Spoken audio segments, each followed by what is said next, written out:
देखें जी हमारे crispy fries तैयार हो चुके हैं। ये देखिए, अब हम आलू अच्छी तरह धो लेंगे। आलू में जो स्टार्च होता है वो हम वाइट निकाल लेंगे। जो हम चिप्स बनाने लगे हैं उसका हम बैटर बनाने लगे हैं। इसके लिए आधा कप मैदा, 1 चम्मच चाट मसाला, इस पे ज़रूरत नमक।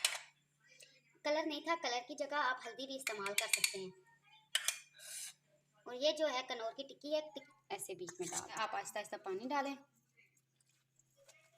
बैटर जो है इतना आपने पतला नहीं करना। आलू ड्राई हो चुके हैं। अब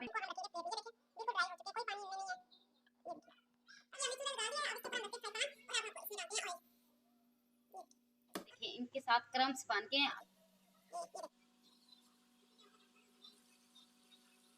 ये देखिए जी, अब ये ब्राउन हो चुके हैं। ये इनको प्लेट में निकाल लें।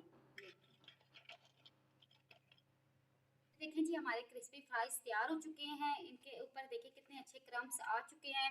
इनके साथ हमने मायोनीज और केचप रखा है।